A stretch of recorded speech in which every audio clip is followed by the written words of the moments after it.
அல்லேலூயா. கர்த்தருடைய பரிசுத்த ஆதியாகம புஸ்தகம் 18ஆம் அதிகாரம். ஆதியாகமம் 18ஆம் அதிகாரம் 16வது வசனத்திலிருந்து வாசிக்கலாம். பின்பு அந்த புருஷன் எழுந்து அவ்விடம் விட்டு சோதோமை நோக்கி போனார்கள். ஆபிரகாமும் அவர்களோடு கூட போய் வழி விட்ட பின் அனுப்பினான். அந்த புருஷர் எழுந்து அவ்விடம் விட்டு சோதோமை நோக்கி போனார்கள். ஆபிரகாமும் அவர்களோட கூட போய் வழிவிட்டு அனுப்பினான். அல்லேலூயா. அந்த புருஷர்கள் கர்த்தருடைய தூதர்கள் 3 பேர் வந்தார்கள். அந்த புருஷர்கள் ஆபிரகாமுடைய வீட்டில் வந்து புசித்தார்கள், குடித்தார்கள். ஆபிரகாமுக்கு வாக்கு தத்தமாய் ஏற்ற வேளையில் கர்த்தர் ஒரு சாராளுக்கு ஒரு குழந்தை தருவார் என்று சொல்லி அவர்களுக்கு வாக்கு தத்தம் கொடுத்து விட்டு அங்கேருந்து அவர் புறப்படுகிறார். அப்படி புறப்பட்ட போது எதை நோக்கி போகிறாங்க அப்படின்னு சொன்னால் சோதோமை நோக்கி. அந்த புருஷர் எழுந்து அவ்விடம் விட்டு சோதோமை நோக்கி போனார்கள். ஆபிரகாமும் அவர்களோட கூட போய் வழிவிட்டு அனுப்பினான். அந்த புருஷர்கள் ஆபிரகாம் வீட்டில் வந்து சாப்பிட்டாங்க, குடித்தாங்க. ஆபிரகாமுடைய மனைவியும் ஆபிரகாமையும் ஆசீர்வதிச்சுட்டு இப்போ நேராக எங்கே போகிறாங்கன்னா சோதோமை நோக்கி என்ன பண்ணுறாங்க, புறப்பட்டு போகிறாங்க. அப்பொழுது கர்த்தர் ஆபிரகாம் பெரிய பலத்த ஜாதியாவதினாலும் அவனுக்குள் பூமியில் உள்ள சகல ஜாதிகளும் ஆசீர்வதிக்கப்படுவதினாலும் நான் செய்ய போகிறதை ஆபிரகாமுக்கு மறைப்பேனோ என்று சொல்கிறார். ஆண்டவருடைய தூதர்கள் சோதோமை நோக்கி போகிறாங்க. ஏன் சோதோமை நோக்கி போகிறாங்க அப்படின்னா சோதோம் பட்டணத்தை அழிக்க போகிறாங்க. சோதோம் பட்டணத்தை அழிக்க போகிற வேளையில் அவர்கள் ஆபிரகாமுக்கு சொல்கிறாங்க, நான் செய்ய போகிறதை ஆபிரகாமுக்கு மறைப்பேனோ அப்படி என்று சொல்லி. ஒரு பட்டணம் அழிய போகுது, அந்த பட்டணம் அழிய போகிறத ஆபிரகாமுக்கு நான் மறைப்பேனோ.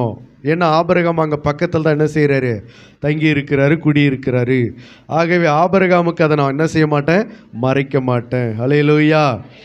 ஆபிரகாமுக்கு பக்கத்தில் இருக்கிற ஒரு பட்டணம் சோதோம் கொமோரா, அது அழிக்க போகிறாங்க, அது அழிய போகிறது. அதைத்தான் சொல்லுகிறாரு, நான் செய்ய போகிறதை ஆபிரகாமுக்கு மறைப்பேனோ. அல்லேலூயா. நம்முடைய வாழ்க்கையில் கர்த்தர் ஒரு தீங்கை கட்டளையிட்டார் என்று சொன்னால் அதை கண்டிப்பாக நமக்கு என்ன பண்ணுவார், முன்கூட்டியே அறிவிக்க தான் செய்வார். அல்லேலூயா. அது நாம் தான் நிறைய நேரங்கள் என்ன பண்ணுறதில்ல, உணர்ந்து கொள்றதே கிடையாது. அல்லேலூயா. உங்கள் குடும்பத்திலே ஆகட்டும், உங்களுடைய வாழ்க்கையிலே ஆகட்டும், உங்களுடைய மற்ற பகுதியிலே ஆகட்டும், கர்த்தர் ஒரு தீமை வரப்போகிறது அப்படி சொன்னால் முன்கூட்டியே நமக்கு அதை என்ன பண்ணுவார், அவர் தெரியப்படுத்துவார். சில நேரங்களில் நன்மை கூட நமக்கு தெரியாமல் மறைச்சி வச்சிருந்து நமக்கு அப்புறமா செய்வார். ஆனால் தீமை செய்கிற வேலையில் கண்டிப்பாக நமக்கு என்ன பண்ணுவார், முன்கூட்டி அதனுடைய சிக்னலை நமக்கு அறிவிப்பார். அல்லேலூயா. நாம் தான் அதை என்ன செய்கிறதில்லைன்னா உணர்ந்து கொள்வது கிடையாது. உணர்ந்து கொள்ளாமல் வேறு காரியத்தில் கவனமாக இருந்து நம்ம அதை செய்து விடுகிறோம். ஆகையினால நான் செய்ய போகிறதை ஆபிரகாமுக்கு மறைப்பேனோ. கர்த்தர் ஆபிரகாமுக்கு சொன்னதை நிறைவேற்றும்படியாய் அவன் தன் பிள்ளைகளுக்கும் தனக்கு பின்வரும் தன் வீட்டாருக்கும் நீங்கள் நீதியையும் நியாயத்தையும் செய்து கர்த்தருடைய வழியை காத்து நடவுங்கள் என்று கட்டளையிடுவான் என்பதை அறிந்திருக்கிறேன் என்றார். அல்லேலூயா. ஏன் ஆபிரகாமுக்கு நான் மறைக்க மாட்டேன் அப்படின்னு சொல்கிறாருன்னா, ஆபிரகாமே தன் பிள்ளைகளுக்கு கர்த்தருடைய நீதிகளை என்ன பண்ணுவானா, சொல்லி கொடுப்பான். அதனால தான் சொல்கிறாரு, நான் செய்ய போகிறது ஆபிரகாமுக்கு நான் என்ன பண்ண மாட்டேன், மறைக்க மாட்டேன். அவனுக்கு நான் மறைக்காமல் எல்லாத்தையும் நான் சொல்கிறேன்னு சொன்னால் அவன் தன் சந்ததிகளுக்கு என்ன பண்ணுவான், அதை சொல்லி கொடுப்பான். தன் வீட்டாருக்கும் அவன் தன் பிள்ளைகளுக்கும் தனக்கு பின்வரும் தன் வீட்டாருக்கும் நீங்கள் நீதியையும் நியாயத்தையும் செய்து கர்த்தருடைய வழியை காத்து நடவுங்கள் என்று கட்டளையிடுவான். ஆபிரகாம் கட்டளையிடுவானா. அதனால் இது எல்லாம் நான் என்ன பண்ணுகிறேன், ஆபிரகாமுக்கு நான் தெரியப்படுத்துகிறேன் என்று சொல்கிறார். பின்பு கர்த்தர் சோதோம் கொமோராவின் கூக்குரல் பெரிதாய் இருப்பதினாலும் அவைகளின் பாவம் மிகவும் கொடிதாய் இருப்பதினாலும் நான் இறங்கி போய் என்னிடத்தில் வந்து எட்டின அதன் கூக்குரலின் படியே அவர்கள் செய்திருக்கிறார்களோ இல்லையோ என்று பார்த்து அறிவேன் என்றார். அல்லேலூயா. சோதோம் கொமோரா பட்டணத்தை இப்பொழுது கர்த்தருடைய தூதர்கள் அழிக்கவே இறங்கி வந்தார்கள். அப்போ அவர்கள் சொல்லுகிறார்கள், என்னிடத்தில் வந்து எட்டின அந்த கூக்குரலின்படியே அவர்கள் செய்திருக்கிறார்களா இல்லை என்பதை நான் பார்த்து அறிவேன் அப்படின்றார். நான் இறங்கி போய் என்னிடத்தில் வந்து எட்டின அதன் கூக்குரல். சோதோம் கொமோரா பட்டணம் ரொம்ப காலமாக பாவம் செய்து கொண்டு வருது, ரொம்ப காலமாக அக்கிரமம் செய்து கொண்டு வருது, ரொம்ப காலமாக அருவருப்பான காரியங்களை கர்த்தருக்கு முன்பாக செய்து கொண்டு வருது. அப்போ ரொம்ப காலமாக ஆண்டவர் அமைதியாக இருக்கிறார். அந்த பட்டணத்தை என்ன செய்யலை, அழிக்கலை. அந்த பட்டணத்தை எந்த விதமான தீக்கிரை ஆக்கலை. ஆண்டவர் அமைதியாக இருக்கிறார். ஆகவே ஒரு நாள் இந்த ஆண்டவர் என்ன செய்தார்னா, அந்த பட்டணத்தை அழிக்கும்படிக்கு அவர் இறங்கி வந்தார் என்று வேதம் சொல்கிறது. எப்பொழுது இறங்கி வந்தார்னா, அந்த பட்டணத்தினுடைய கூக்குரல் என்னுடைய சந்நிதியில் வந்து என்ன பண்ணப்பட்டிருக்குது, எட்டி இருக்கிறது அப்படின்றார். அப்போ இந்த பட்டணத்தினுடைய அழிவு, இந்த பட்டணத்தினுடைய கூக்குரல் தேவ சமூகத்தில் போய் எட்டன உடனே அங்கேருந்து என்ன வந்தது, பதில் வந்தது. அல்லேலூயா, அல்லேலூயா. நம்முடைய வாழ்க்கையில் நம்ம அக்கிரமம் செய்கிறோம் அப்படின்னு சொன்னால், நம்ம செய்கிற அக்கிரமத்துக்கு உடனே போய் ஆண்டவர் நமக்கு தண்டிச்சிட மாட்டார். இந்த அக்கிரமம் தேவ சந்நிதியில் போய் எட்டுகிற வரைக்கும் அவர் அமைதியாக இருப்பார். என்ன செய்வார்? ஒரு மனிதன் பாவம் செய்கிறான் என்று சொன்னால், ஒரு குடும்பம் அக்கிரமம் செய்கிறது என்று சொன்னால், ஒரு மனிதன் அநியாயத்தில் வாழ்ந்து கொண்டிருக்கிறான் என்று சொன்னால், அவன் ஆரம்பத்தில் அநியாயம் செய்யும்போது அமைதியாக இருப்பார், திரும்பவும் அநியாயம் செய்யும்போது அமைதியாக இருப்பார். ஆனால் எப்போ அவர் அமைதியாக இருக்கிற போதெல்லாம் இவங்க என்ன நினைப்பாங்கன்னா, நம்ம எவ்வளோ அநியாயம் செஞ்சாலும் நம்ம நல்லா தானே இருக்கிறோம், நம்ம எவ்வளோ அருவருப்பு செய்தாலும் நம்ம நல்லா தானே இருக்கிறோம், நம்ம குடும்பம் நல்லா தானே இருக்குதுன்னு சொல்லி இவர்கள் மேலே மேலே மேலே என்ன பண்ணுவாங்க, இவர்கள் அக்கிரமத்தை செய்து கொண்டே இருப்பாங்க. அல்லேலூயா. இப்போ உதாரணத்துக்கு ஒருத்தவங்க லஞ்சம் வாங்குறாங்கன்னு வச்சுங்க, லஞ்சம் வாங்கின உடனே அவங்களுக்கு தண்டனை கிடைக்காது. அப்போ தண்டனை உடனே கிடைக்கலன்னும் போது அவங்க என்ன செய்வாங்க, லஞ்சம் வாங்கினாலும் நமக்கு ஒன்றும் தப்பு ஒன்றும், நமக்கு ஒன்றும் மிஸ்டேக் ஒன்றும் நடக்கலையே, நமக்கு ஒன்றும் தண்டனை ஒன்றும் கிடைக்கலையே அப்படி சொல்லி இப்போ லஞ்சம் வாங்குற அவங்க என்ன பண்ணுவாங்க, இன்னும் தொடர்ந்து லஞ்சம் வாங்க பார்ப்பாங்க. ஆண்டவர் என்ன பண்ணுறாருனா, அவர்கள் தொடர்ந்து லஞ்சம் வாங்கட்டுன்னு விடுறாரு. ஏன் விடுறாருனா, அவர்களுடைய அக்கிரமம் தேவ சந்நிதியில் வந்து எட்டுகிற வரைக்கும் அவர் அமைதியாக இருப்பார். இவர்கள் லஞ்சம் வாங்கி வாங்கி வாங்கி லஞ்சத்தின் மேலே லஞ்சம், பரிதானத்தின் மேலே பரிதானம் வாங்கி வாங்கி இவர்கள் அதிகமாக்கும் போது அவர்களுக்குள்ள ஒரு பெரிய துணிகரம் உண்டாகும். அப்போ அது அதிகமாகும் போது எங்கே செய்யும், தேவ சந்நிதியில் போய் எட்டும். அல்லேலூயா. ஒரு பாத்திரம் நிரம்ப நிரம்ப நிரம்ப என்ன செய்யும், அது வெளியில் வர ஆரம்பிச்சிடும். அதுபோல் ஒரு மனிதனுடைய அக்கிரமம் நிரம்பிச்சுன்னா அது எங்கே போய் நிற்கும், தேவ சந்நிதியில் போய் நிற்கும். அப்போ நிற்கிற வரைக்கும் அவர் அமைதியாக இருப்பார். இந்த இஸ்ரவேல் ஜனங்க எகிப்து தேசத்தில் 400 வருஷம் ஏன் அவங்களை அடிமைப்படுத்தி வச்சுருந்தார் அப்படின்னா, இன்னும் எமோரியருடைய அக்கிரமம் நிறைவாகவில்லை என்று சொல்லி ஆண்டவர் வச்சுருந்தார். கானான் தேசத்தில் குடியிருந்த ஜாதிகள் இருந்தாங்க இல்லையா, அவர்களுடைய அக்கிரமம் இன்னும் என்ன செய்யப்படலை, நிறைவாகப்படவில்லை, இன்னும் நிறைவாக வரல, இன்னும் தேவ சந்நிதியில் வந்து எட்டலை.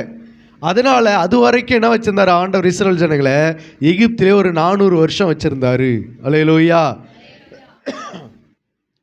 இவர்களுடைய அக்கிரமம் தேவ சந்நிதியில் போய் எட்டி நிறைவான உடனே அங்கேருந்து அவங்கள வர வச்சிட்டார். யார்? இஸ்ரவேல் ஜனங்களை வர வச்சு இந்த கானான் வம்சங்களை என்ன செய்தார், 5 ராஜாக்களை அழித்து போட்டார். அதுக்கப்புறம் இஸ்ரவேல் ஜனங்களை அங்கே குடியேற்றினார். அல்லேலூயா. இஸ்ரவேல் ஜனங்கள் ஏன் இந்த 400 வருஷம் அங்கே இருந்தாங்க அப்படின்னா, இவர்களுடைய அக்கிரமம் நிறைவாகணும். இந்த அக்கிரமம் நிறைவானாதான் அவர்களை கொண்டு வந்து இவர்களை அழித்து அவர்களுக்குள்ளே இவர்களை நிலைநாட்ட முடியும், குடியேற்ற முடியும் என்று சொல்லி கர்த்தர் வச்சிருந்தார். அப்போ அந்த இவர்கள் அக்கிரமம் நிறைவாகின போது தான் மோசே எகிப்துக்கு அனுப்பி அவர்களை வரவழைக்கிறாரு. அல்லேலூயா. அதுபோல் சோதம் கொமோராவுடைய பாவங்கள் அவர் ரொம்ப நாளாக அது அமைதியாக இருக்கார் ஆண்டவர். ஆனால் ஒரு காலகட்டம் வரும்போது கர்த்தர் அந்த பட்டணத்திற்கு அழிவை கட்டளையிடும்படிக்கு அவர் பூமிக்கு இறங்கி வந்தார். அதனால தான் சொல்கிறாரு, அவர்கள் கர்த்தர் சோதம் கொமோராவின் கூக்குரல் பெரிதாக இருப்பதினாலும் அவைகளின் பாவம் மிகவும் கொடிதாக இருப்பதினாலும் நான் இறங்கி போய் என்னிடத்தில் வந்து எட்டின அதன் கூக்குரலின்படியே.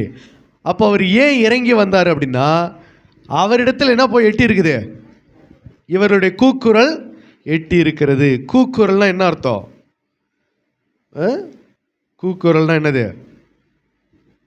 சண்டைகள் மட்டும் இல்லை, நிறைய பாவங்கள், பாவத்தினால் ஏற்படுகிற கூக்குரல்கள், இதெல்லாம் நிறைய அடங்கி இருக்கிறது. ஆகவே இதெல்லாம் வந்து தேவ சந்நிதியில் வந்து ஒரு பக்கம் பாவம் செய்கிற ஜனங்கள், இன்னொரு பக்கம் பாவத்தினால பாதிக்கப்படுகிற ஜனங்கள், இதுதான் கூக்குரல். அல்லேலூயா. அப்போ கூக்குரல் போய் தேவ சந்நிதியில் எட்டன உடனே உங்களுக்கு என்ன வந்தது? இப்போ சோதம் கொமோரா பட்டணத்திற்கு பதில் வந்தது. அல்லேலூயா. நம்ம நினைக்கிறோம் இல்லையா, சில நேரங்களில் சில மனுஷர்களை பார்த்து அந்த குடும்பம் என்னைக்கு தான் அழியுமோ, அந்த மனுஷனுக்கு என்னைக்கு தான் இப்படியெல்லாம் ஆபத்து வருமோ அப்படின்னு சொல்லி. ஏன் அப்படி சொன்னால், அவர்கள் செய்த அக்கிரமம் அதிகம், அவர்கள் செய்கிற பாவங்கள் அருவருப்புகள் அதிகம், அவர்கள் பண்ணுகிற அநியாயங்கள் அதிகம். ஆகவே மனுஷர்களால் என்ன பண்ண முடியல, அவர்கள் பகுதியில் நிம்மதியாக வாழ முடியாததுனால சில மனிதர்களை கண்டு என்ன செய்கிறாங்க, அஞ்சுறாங்க, அவர்களை கண்டு புலம்புறாங்க, அவர்கள் என்னைக்கு அழிவு வரும்னு சொல்லி எதிர்பார்த்து கொண்டு இருக்கிறாங்க. அப்படி எதிர்பார்க்கிற மனிதர்கள் ஏன் இன்னும் மேலே மேலே அவங்க இன்னும் நல்லாவே வாழ்ந்துக்கிட்டு இருக்கிறாங்கன்னா காரணம் அப்படின்னா, இன்னும் தேவ சந்நிதியில் போய் அவங்களுடைய அக்கிரமம் என்ன பண்ணலை, எட்டவில்லை. அல்லேலூயா, அல்லேலூயா. எனக்கு தான் உடம்பு சரியில்லை, உங்களுக்குமா? நீங்களும் உடம்பு சரியில்லாத மாதிரி தான் இருக்கிறீங்க. கவனிங்க, தேவ சந்நிதியில் போய் எட்டன உடனே என்ன வந்துடும், பதில் வந்துடும். இங்கே அக்கிரமம் எட்டன உடனே பதில் வந்தது. கொர்நேலியு என்கிற ஒரு மனிதன் இருந்தான் இத்தாலியா பட்டணத்தில். இதை நீங்கள் வாசிக்க வேண்டாம், அது அப்போஸ்தலர் 10ஆம் அதிகாரத்தில் நீங்கள் பார்த்தீங்கன்னா அது இருக்கும். கொர்நேலியு என்கிற ஒரு மனிதன் இருந்தான். அவன் தான தர்மம் செய்து எப்பொழுதும் தன் வீட்டாரோடு தேவனுக்கு பயந்து தேவனுக்கு ஜெபம் பண்ணி கொண்டான், தேவனுடைய சமூகத்தில் ஜெபம் பண்ணி கொண்டு இருந்தான். அப்போ இவன் ரொம்ப நாளாக ஜெபிக்கிறான், ரொம்ப நாளாக தான தர்மம் பண்ணுறான். இது போய் என்னைக்கு எட்டுதுன்னா, என்னைக்கு அவனுக்கு பதில் வருது அப்படின்னா, இந்த தான தர்மமும் இந்த ஜபமும் தேவ சந்நிதியில் போய் எட்டன உடனே அவனுக்கு என்ன வருது, பதில் வந்து தேவ தூதன் வந்து அவருக்கு பதிலை கொடுக்கிறார். அப்போ ஜபமாக இருந்தாலும் சரி, பாவமாக இருந்தாலும் சரி, தான தர்மமாக இருந்தாலும் சரி, அது தேவ சமூகத்தில் போய் எட்டுகிற வரைக்கும் என்ன பண்ணுவார், ஆண்டவர் அமைதியாக இருப்பார்.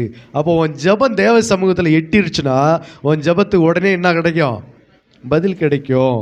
உடனே உன் ஜபத்துக்கு பதில் வந்துடும். நீ ரொம்ப நாளாக அழுவுற, ரொம்ப நாளாக அழுது புலம்புற, ரொம்ப நாளாக அழுது கண்ணீர் வடிக்கிற, உன் கண்ணீர் போய் தேவ சந்நிதியில் எட்டிருச்சுன்னா உன் கண்ணீரை துடைக்கும்படிக்கு தேவன் என்ன செய்வார், பதிலை தந்து விடுவார். அல்லேலூயா. அப்போ கொர்நேலியு வாழ்க்கையில் அதுதான் நடந்தது. ரொம்ப நாளாக ஜெபிக்கிறான், ஆனால் ஒரு நாள் தேவ தூதன் இறங்கி வந்துட்டார். 9ஆம் மணி நேரத்தில் இறங்கி வந்துட்டு அந்த கொர்நேலியுக்கு பதில் கொடுக்குறாரு. என்ன பதில் கொடுக்குறாருன்னா, உன் ஜபங்களும் உன் தான தர்மங்களும் தேவ சந்நிதியில் வந்து எட்டி இருக்கிறது, நினைத்தருளப்பட்டது அப்படின்றார். அல்லேலூயா. அது மட்டுமல்ல, இஸ்ரவேல் ஜனங்க எகிப்தில் இருந்தாங்க. ஆண்டவர் மோசே அனுப்புகிறார். எப்போ அனுப்புகிறார் தெரியுமா? இஸ்ரவேல் ஜனங்களுடைய கூக்குரல் தேவ சந்நிதியில் வந்து எட்டி இருக்கிறது, நீ போய் அவர்களை அழைத்து கொண்டு வா, அவர்களை எகிப்திலிருந்து என்ன பண்ண, விடுதலை செய்து கானானுக்கு கூட்டிகிட்டு போன்னு சொல்லி கர்த்தர் உடனே மோசேயை அனுப்புகிறார். அப்போ தேவ சந்நிதியில் போய் நம்முடைய ஜபங்கள், நம்முடைய கூக்குரல், நம்முடைய பாவங்கள், நம்முடைய தான தர்மங்கள், நம்முடைய நற்கிரியைகள், நம்முடைய கண்ணீர் எது போய் தேவ சந்நிதியில் எட்டுதோ, எட்டின உடனே என்ன வந்துடும், பதில் வந்துடும். அல்லேலூயா, அல்லேலூயா. அப்போ அது வரைக்கும் என்ன செய்யணும், சோர்ந்து போகாமல் ஜெபிக்கணும். அது வரைக்கும் இடைவிடாமல் ஜெபிக்கணும். அது வரைக்கும் எப்பொழுதும் தளராமல் ஜெபிக்கணும். மனம் தளர்ந்து போயிடாமல் ஜெபிக்கணும், காத்திருக்கணும்.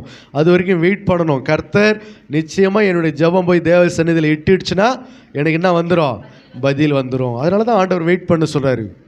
நீங்கள் சோர்ந்து போகாமல் ஜெபம் பண்ணுங்க, இடைவிடாமல் ஜெபம் பண்ணுங்க, கர்த்தருக்கு காத்திருங்க. அப்படின்றதுக்கு காரணம் என்னன்னு கேட்டால், அது போய் எட்டட்டும். அது போய் எட்டின உடனே உங்களுக்கு என்ன வந்துடும், பதில் வந்துடும். அது எந்த காரியமாக இருந்தாலும் சரி, நம்ம செய்கிற பாவத்துக்கு இன்னும் பதில் வரலையா, அது போய் எட்டலைன்னு அர்த்தம்.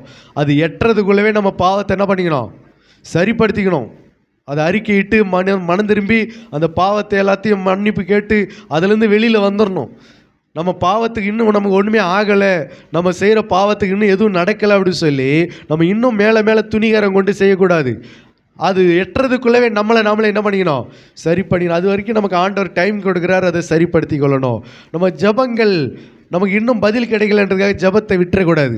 தொடர்ந்து இன்னும் என்ன செய்யணும்? ஜெபிக்கிறவர்களாக இருக்க வேண்டும். அல்லேலூயா, அல்லேலூயா.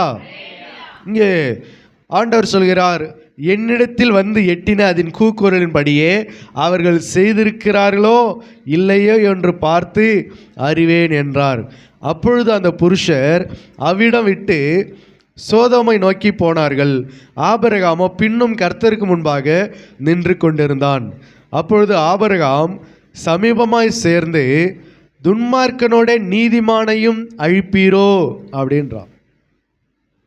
அல்லேலூயா. ஆண்டவர் ஆபிரகாம் கிட்ட விவரமாக சொல்லிட்டாங்க.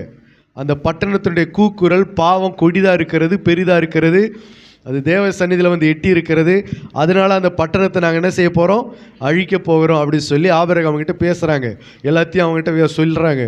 அவர் சொல்லும்போது ஆபிரகாம் எல்லாத்தையும் கவனமாக கேட்டுட்டு, ஆபிரகாம் கொஞ்சம் தூரம் வந்த பிறகு என்ன சொல்கிறான்னா, ஆண்டவரே, துன்மார்க்கனோட நீதிமானையும் அழிப்பீரோ அப்படின்னு ஒரு பொதுவாக ஒரு கேள்வியை வைக்கிறான். என்ன கேள்வி? அப்பொழுது ஆபிரகாம் சமீபமாய் சேர்ந்து, துன்மார்க்கனோட நீதிமானையும் அழிப்பீரோ அப்படின்றான். அதுக்கு அடுத்தது அவன் சொல்றா, பட்டணத்துக்குள்ளே ஒரு வேளை நீதிமான்கள் இருப்பார்கள். பட்டணத்துக்குள்ளே ஒருவேளை 50 நீதிமான்கள் இருப்பார்கள். அதற்குள் இருக்கும் அந்த 50 நீதிமான்களின் நிமித்தம் ரட்சியாமல் அந்த ஸ்தலத்தை அழிப்பீரோ? அவன் ஃபர்ஸ்ட் என்ன கேள்வி கேட்கிறான்னா, பட்டணத்துல ஒரு 50 நீதிமான்கள் இருப்பாங்க ஆண்டவரே, அந்த 50 நீதிமான்கள் நிமித்தம் அந்த முழு பட்டணத்தையும் அழிப்பீங்களா? துன்மார்க்கம் கூட சேர்ந்து நீதிமானை அழிப்பீங்களா அப்படின்னு ஆபிரகாம் கேள்வி வைக்கிறான். இப்போ ஆண்டவர் என்ன சொல்றாருன்னா, அடுத்தது, துன்மார்க்கனோட நீதிமானையும் சங்கரிப்பது உமக்கு தூரமா இருப்பதாக, நீதிமானையும் துன்மார்க்கனையும் சமமாய் நடப்பிப்பது உமக்கு தூரமா இருப்பதாக, சர்வலோக நியாயாதிபதி நீதி செய்திருப்பாரோ என்றார். நீதி செய்யாதிருப்பாரோ என்றார். அல்லேலூயா. சோதம் கொமோர பட்டணத்தை அழிக்க போறோன்னு சொன்ன உடனே ஆபிரகாம் என்ன கேட்கிறான்? துன்மார்க்கம் கூட சேர்ந்து நீதிமானை அழிப்பீங்களான்றான். ரெண்டாவது அடுத்து கேட்குறா, அப்படி செய்கிறது உமக்கு தூரமாக இருக்கட்டும் ஆண்டவரேன்றான். அந்த மாதிரி செய்கை மட்டும் உங்ககிட்ட வேண்டாம் ஆண்டவரே அப்படின்றான். அப்படி நீதிமானையும் துன்மார்க்கனையும் என்ன பண்ணாதீங்க? சமமாக நடத்தாதீங்க, அப்படி வித்தியாசம் இல்லாமல் போயிடுமே ஆண்டவரே அப்படி சொல்லி கேட்குறா. அல்லேலூயா. அதற்கு கர்த்தர் என்ன பதில் சொல்றாரு பாருங்க. நான் சோதோமில் 50 நீதிமான்களை கண்டால் அவர்கள் நிமித்தம் அந்த ஸ்தலம் முழுவதையும் ரட்சிப்பேன் என்று கர்த்தர் சொல்கிறார். அல்லேலூயா. ஒரு பெரிய பட்டணத்துக்குள்ள, பட்டணமே துன்மார்க்கமாக இருக்கும்போது அந்த பெரிய பட்டணத்துக்குள்ள, பட்டணம்னா என்னதுங்க? நகரம், சரியா? அப்போ ஒரு பெரிய பட்டணத்துக்குள்ள, அந்த பட்டணம் முழுக்க பாவத்துக்குள்ளே இருந்தாலும் கூட அதில் ஒரு 50 நீதிமான்கள் அங்கே இருந்தால், அந்த 50 நீதிமான்கள் நிமித்தம் அந்த முழு பட்டணத்தை நான் என்ன பண்ண மாட்டேன்? அழிக்க மாட்டேன் அப்படின்றாரு. அல்லேலூயா. அந்த 50 நீதிமான்கள் நிமித்தம் அந்த பட்டணத்தை நான் காப்பாற்றுவேன், நான் ரட்சிப்பேன் அப்படின்னு சொல்கிறார். இப்போ பெரிய ஒரு நகரம் அழியுது அப்படின்னா, ஒரு வேளை அந்த நகரத்தில் ஒரு 50 நீதிமான்கள் இருந்தால் அந்த நகரத்தை கர்த்தர் என்ன பண்ண மாட்டாரா? அழிக்க மாட்டேன் என்று கர்த்தர் சொல்கிறார். இப்போ ஆபிரகாம் அடுத்தது என்ன கேட்குறான்னா, ஆண்டவரே, 50க்கு ஒரு வேளை ஒரு 5 பேர் குறைஞ்சி இருந்து ஒரு 45 நீதிமான்கள் அங்கே இருந்தா அப்போ என்ன செய்வீங்க அப்படின்னு கேட்குறான். வாசிங்க. அப்பொழுது ஆபிரகாம் பிரதியுத்தரமாக, இதோ தூளும் சாம்பலமாக இருக்கிற அடியேன் ஆண்டவரோட பேச துணிந்த. பேசுறதுக்கு பயமாக இருக்குது அவனுக்கு. பேசாமல் இருக்கவும் முடியல, பேசவும் பயப்படுறான். அதனால தான் சொல்கிறான், ஆண்டவரே, தூளும் சாம்பலுமாக இருக்கிற அடியேன் ஆண்டவரோட பேச துணிந்தேன். தூளும் அப்படின்னா என்ன அர்த்தம்? தூளுன்னா என்னது? மிளகாத்தூளா? அப்புறம் தூள் என்னது?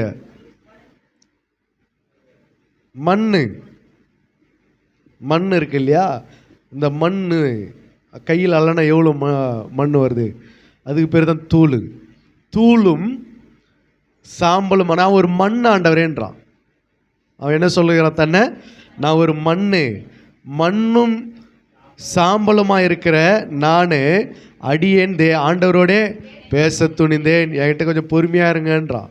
சொல்லிட்டு அடுத்து சொல்றா, ஒருவேளை 50 நீதிமான்களுக்கு குறைந்திருப்பார்கள், அந்த 50 பேர் நிமித்தம் பட்டணம் முழுவதையும் அழிப்பீரோ என்றான்.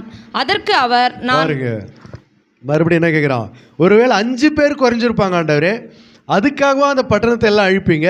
45 நீதிமான்கள் அங்கே இல்லையா? அப்போ அந்த 45 நீதிமான்கள் இருக்கும்போது எப்படி நீங்கள் பட்டணத்தை அழிப்பீங்க அப்படின்னு கேட்கும்போது ஆண்டவர் என்ன சொல்றாரு, பின்னும் அவரோட பேசி 40 நீதிமான்கள் அங்கே காணப்பட்டாலோ என்றார். 40 நீதிமான்கள் அங்கே காணப்பட்டாலோ என்றார். அதற்கு அவர், 40 நீதிமான்கள் நிமித்தம் அதை அழிப்பதில்லை என்றார். அல்லேலூயா. மறுபடியும் என்ன சொல்றாரு, 40 நீதிமான்கள் அங்கே இருந்தால் கூட நான் என்ன பண்ண மாட்டேன், அழிக்க மாட்டேன்றான் ஆண்டவர் சொல்றாரு. சாரி, அல்லேலூயா. இவன் 50 சொன்னான், அப்புறம் 45 வந்தான், அதுக்கப்புறம் 40 வந்தாச்சு. இப்போ ஆண்டவர் சொல்றாரு, இல்லை 40 பேர் இருந்தால் கூட நான் அழிக்க மாட்டேன்றார்.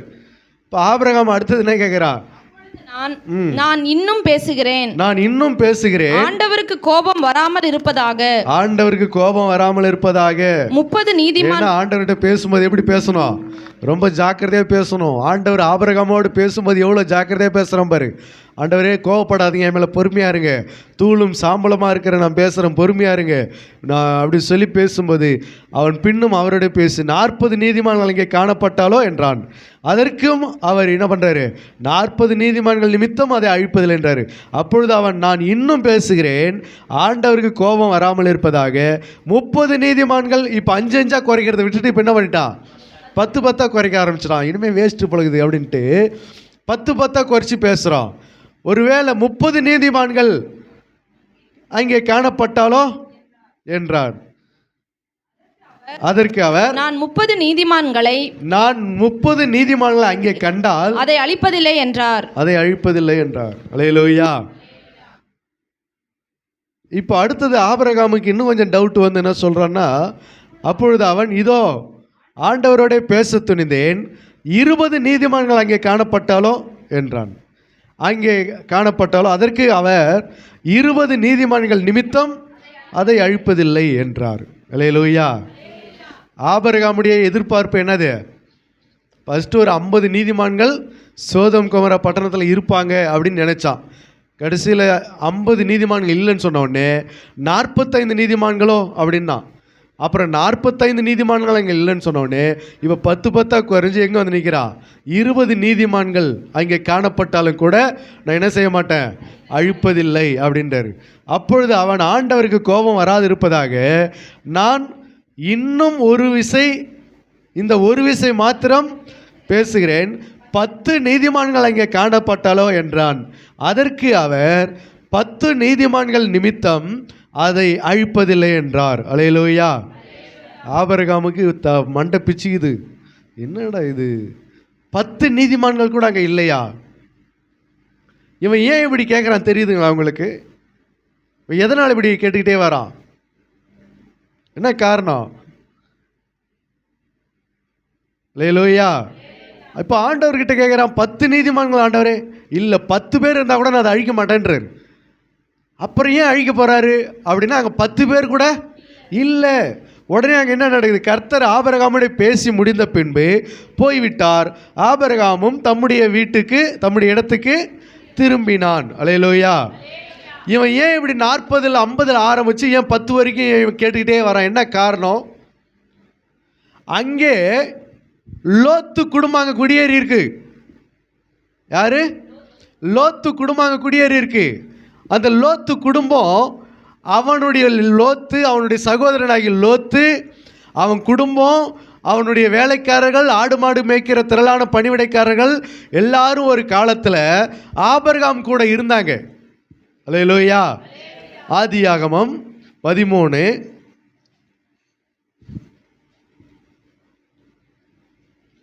ஆதியாகமம் 13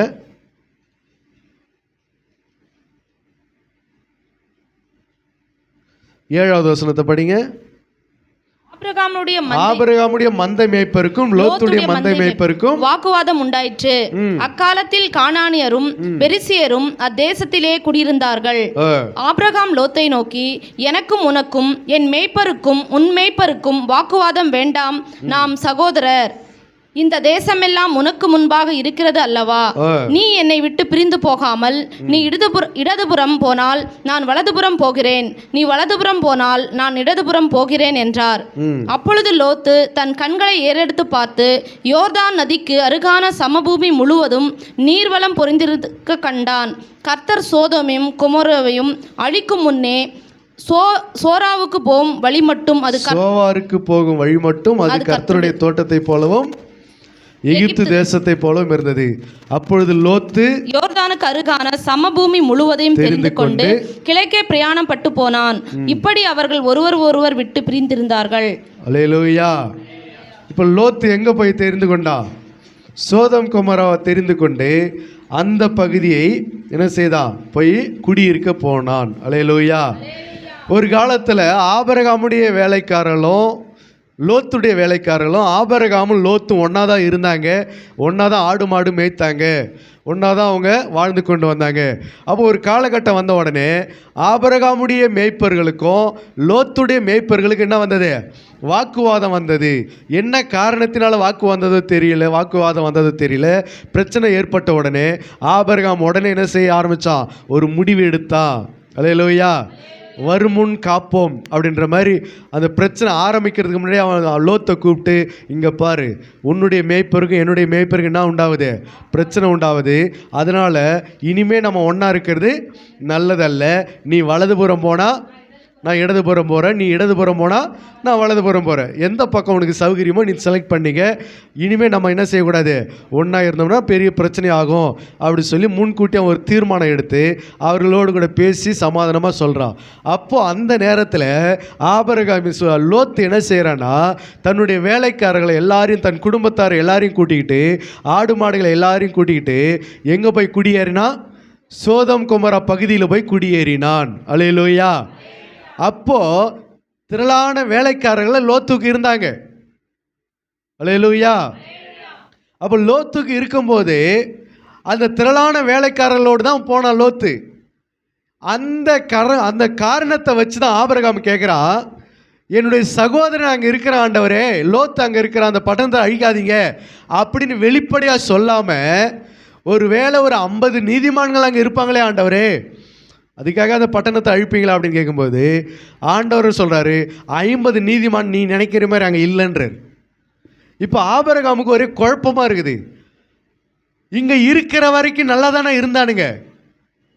ஆபிரகாமோடு கூட இருக்கிற வரைக்கும் அந்த 50 நீதிமான்கள், அந்த லோத்து குடும்பம், லோத்தினுடைய வேலைக்காரர்கள் எல்லாரும் நீதிமான்கள் இருந்தார்கள்.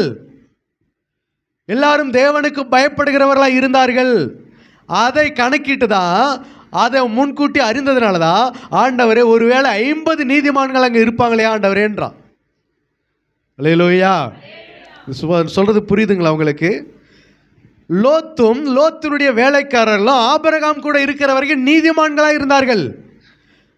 ஆபிரகாமை விட்டு பிரிந்து போன உடனே அங்கே போய் குடியேறினாங்க. இப்போ அந்த பட்டணத்துக்கு அழிவு வரும்போது ஆபிரகாம் என்ன கேட்குறான்? அங்கே 50 நீதிமான்கள் இருந்தால் அதையும் அழிப்பீங்களான்னு கேட்குறான். இப்போ ஆண்டவர் சொல்கிறாரு, நீ நினைக்கிறபடி அங்கே 50 நீதிமான்கள் இல்லைன்றாரு. இப்போ ஆபிரகாம் உடனே இப்படி சிந்திக்கிறான், ஒருவேளை 5 பேர் என்ன பண்ணியிருப்பானுங்க? துன்மார்க்கமாக வாழ ஆரம்பிச்சுட்டு இருப்பானுங்க. ஒரு 45 பேராவது நீதிமானாக இருக்க மாட்டானா அப்படின்னு ஆபிரகாமுடைய எதிர்பார்ப்பு. அதனால தான் அவர் 45ன்னு சொல்கிறாரு. உடனே ஆண்டவர் சொல்கிறார், 45 கூட அங்கே இல்லைன்றாரு. உடனே 40ன்னு சொல்கிறான். இப்போ ஆபிரகாம் என்ன நினைக்கிறாரு? அப்போ நான் 50 பேரில் 10 பேர் வீணாக போயிட்டான் பொழுது, ஒரு 40 பேராவது நல்லவனாக இருக்க மாட்டானா அப்படின்னு நினைக்கிறான். அங்கே ஆண்டவர் சொல்கிறார், 40 பேர் இல்லைன்றாரு. அல்லேலூயா. அடுத்தது ஒரு 30 பேராவது ஆண்டவரே, ஆபிரகாமுடைய நினைப்பு, ஒரு 30 பேர் கூட இப்போ ஆண்டவருக்கு பயந்து நான் நீதிமானாக இருக்க மாட்டான். ஆண்டவர் சொல்கிறாங்க, அங்கே 30 பேரும் இல்லைப்பா, நீ நினைக்கிறபடி அங்கே 30 பேர் இல்லைன்றாரு. உன் கூட இருக்கும்போது தான் 50 பேர் நீதிமானாக இருந்தான். உன் கூட ஆடு மாடு மேய்க்கும் போது தான் 50 பேர் நீதிமானாகவே இருந்தான். கர்த்தருக்கு பயந்தான், பாவத்துக்கு விலகினான், பொல்லாப்புக்கு விலகினான், தேவனுக்கு பயந்து வாழ்ந்தான்.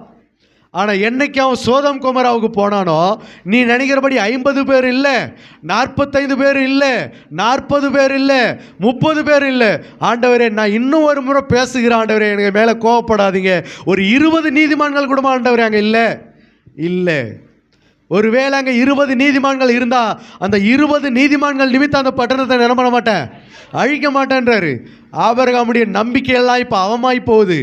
ஐயோ, இங்கேருந்து போகும்போது எல்லாருமே நீதிமானாக இருந்தானே, இங்கேருந்து போகும்போது எல்லாரும் தேவனுக்கு பயந்தவனாக இருந்தானே, என்னை விட்டு பிரிகிற போது எல்லாரும் கர்த்தருக்கு பயப்படுகிற நீதிமானாக வாழ்ந்தானே, அங்கே போயிட்டு இன்னைக்கு எல்லாருமே வீணாக போயிட்டேன். ஆண்டவரே, ஒரே ஒரு விஷயம் கேட்குறேன் ஆண்டவரே, ஒரு 10 பேர் ஆண்டவரே.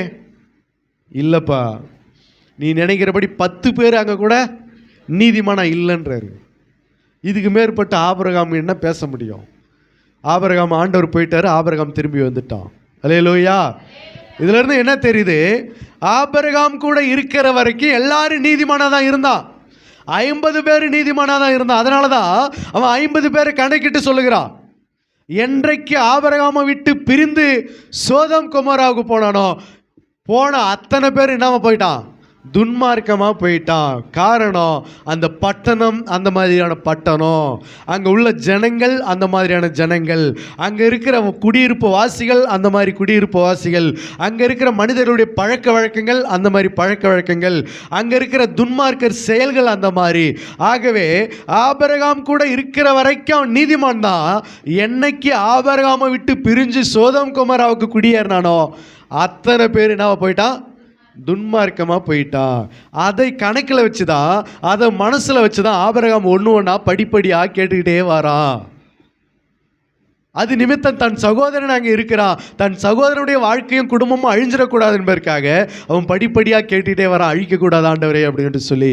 ஆனால் கர்த்தரோ ஆண்டவருடைய பார்வைக்கு பார்க்குறாங்க. ஒருத்தங்க கூட நீதிமானாகிய லோத்தை தவிர, லோத்து மட்டும்தான் நீதிமானாங்க. அல்லேலூயா. லோத்து மட்டும்தான் நீதிமான், வேற யாரும் அங்கே நீதிமான் இல்லை. அல்லேலூயா. ஆகவே அப்போ மீதி எல்லாம் இங்கேருந்து போகிற வரைக்கும் நல்லவனாக தான் இருந்தான், நீதிமானாக இருந்தான்டா.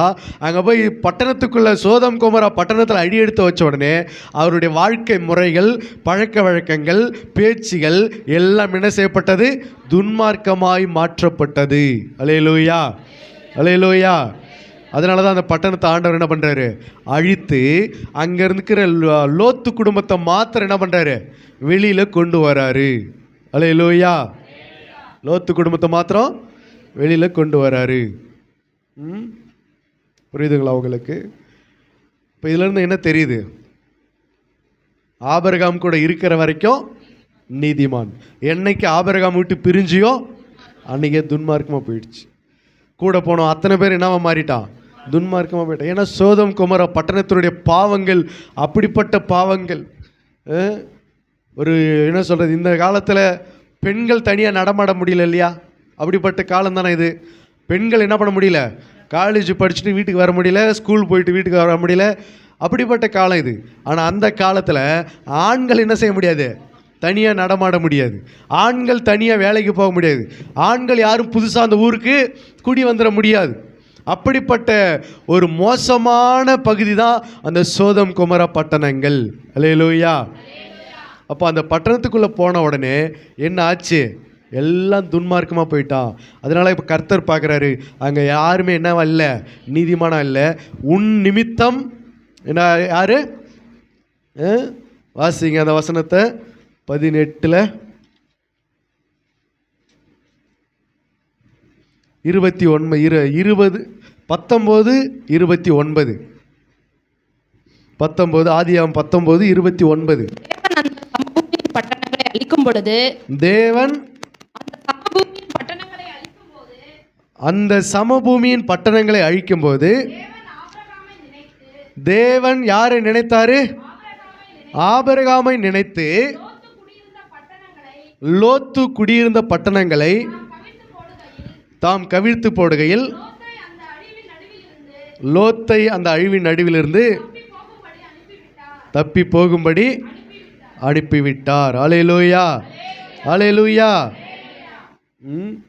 லோத்து ஒருவன், அவன் அந்த குடும்பத்தை மாத்திரம் என்ன பண்ணுறாரு, அந்த பட்டணத்தை அழிக்கும்போது ஆண்டவர் யாரை நினச்சி பார்க்குறாருன்னா, இங்கே ஒருத்தன் கேள்வி கேட்டுக்கிட்டாருனால அழிக்கிறதுக்கு முன்னாடி ஆண்டவர் 50, 20, 30, 40 கேள்வி கேட்டிருந்தால அவன் நிமித்தம் ஆபிரகாமை நினைக்கிறார். ஆபிரகாமை நினைத்து லோத்தை அங்கேருந்து காப்பாற்றுகிறார். அல்லேலூயா. ஏன்னா லோத்துக்காக யாருடைய இருதயம் ஏங்குது? ஆபிரகாம் பரிதபிக்கிறான். அப்போ ஆபிரகாம் பரிதபிக்கிற போது ஆபிரகாம் நிமித்த லோத்துக்கு அழிவு வரல. ஒருவேளை ஆபிரகாம் இல்லாவிட்டால் லோத்தும் கூட என்ன செஞ்சிருப்பான்? அழிந்து போயிருப்பான். லோத்தும் கூட அந்த அழிவில் போயிருப்பான். ஆகவே ஆபிரகாமாகிய நீதிமான் நிமித்தம் அங்கே லோத்தை கர்த்தர் அழிவிலிருந்து தப்பு வைக்கிறார். அதுபோல உங்கள் நிமித்தம் உங்கள் குடும்பத்தாரை கர்த்தர் என்ன செய்வார்? தப்பு வைப்பார். அல்லேலூயா. அதற்கு நீங்கள் கர்த்தருடைய பார்வைக்கு என்னவா இருக்கணும்? நீதிமானாக இருக்கணும். தேவனுக்கு பயப்படுகிறவர்களாக இருக்கணும். அதனால தான் சொல்கிறது, குடும்பத்தில் யாராவது ஒருத்தவங்களாவது கர்த்தருக்கு என்ன செய்யுங்க? பயப்படுங்க. கர்த்தருக்கு தேவ சமூகத்தில் ஒருத்தவங்களாவது பயந்து நடுங்குங்க. ஒருத்தராவது கர்த்தருக்காக வாழுங்க. கர்த்தருக்காக வைராக்கியமாக நில்லுங்க. ஒருவேளை இந்த உலகத்தாருக்கு வருகிற அழிவு நம்ம குடும்பத்துக்கு வருதுன்னு அப்படின்னு சொன்னால், அந்த குடும்பத்தில் யாரோ ஒருத்தவங்க நீதிமான் இருப்பாங்கள்ல, அந்த நீதிமான்கள் நிமித்தம் அந்த குடும்பத்தின் அழிவு என்ன செய்யப்படும்? காப்பாற்றப்படும்.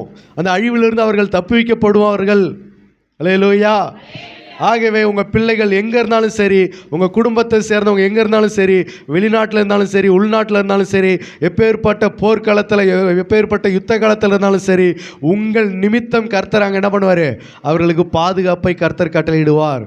அல்லேலூயா. நீங்கள் செய்ய வேண்டியது என்ன?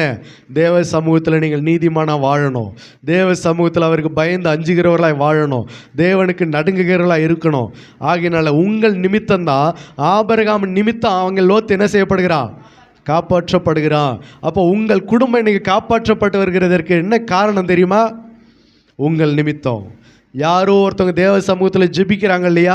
யாரோ ஒருத்தவங்க தேவ சமூகத்தில் நிற்கிறாங்க இல்லையா? யாரோ ஒருத்தவங்க பலிபீடத்தில் நிற்கிறாங்க இல்லையா? யாரோ ஒருத்தவங்க தங்களை அர்ப்பணிச்சிருக்கிறாங்க இல்லையா? அவர்கள் நிமித்தம் அந்த குடும்பம் என்ன செய்யப்படுகிறது? அழிவுக்கு விலக்கி தப்புவிக்கப்படுகிறது. அல்லேலூயா.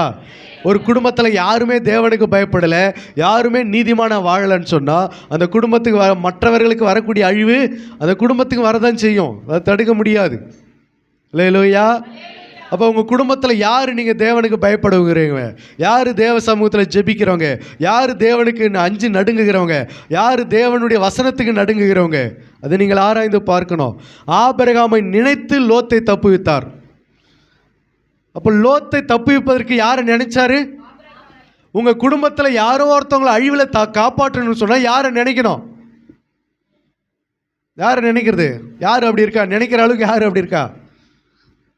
யார் அப்படி நினைக்கிறதுக்கு இருக்கா? யோசிச்சு பாருங்க. நான் இருக்கேன் ஆண்டவர் அந்த இடத்துல, என்னை நினைத்து அப்படின்ற மாதிரி வரணும். அல்லேலூயா.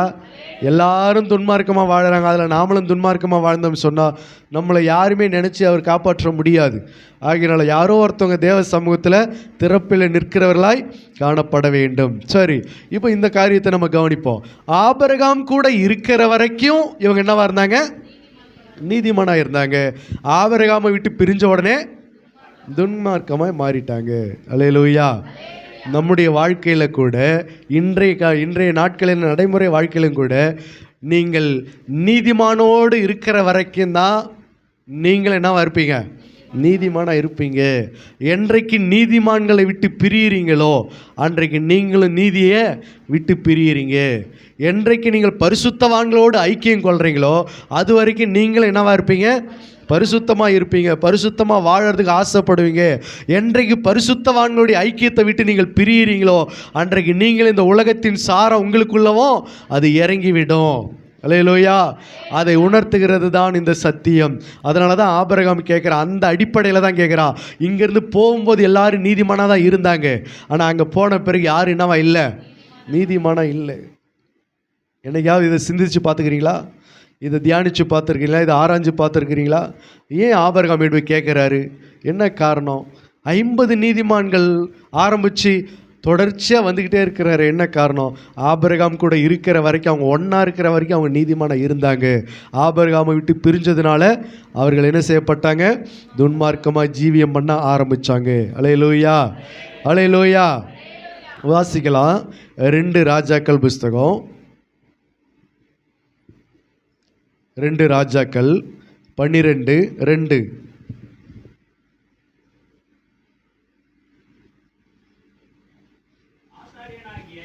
ஆசாரியனாகிய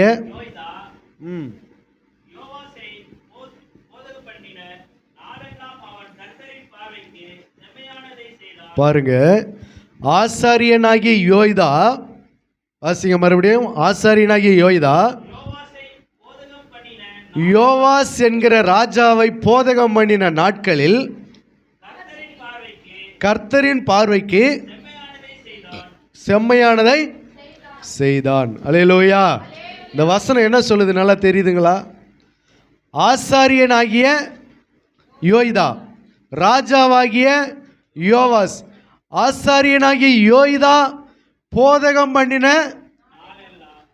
ஆசாரியனாகிய யோய்தா யோவாசை போதகம் பண்ணின நாளெல்லாம் அவன் கர்த்தரின் பார்வைக்கு செம்மையானதை செய்தான். அல்லேலூயா. இங்கே ராஜாவாகிய யோவாஸ் எப்போ கர்த்தருடைய பார்வைக்கு செம்மையானதை செய்தான் அப்படின்னு சொன்னா, ஆசாரியனாகிய யோய்தா போதகம் பண்ணின நாட்களில் அப்படின்னு தெளிவாக இங்கே குறிப்பிடப்படுகிறது. இந்த வசனம் என்ன சொல்லுது புரியுதுங்களா உங்களுக்கு?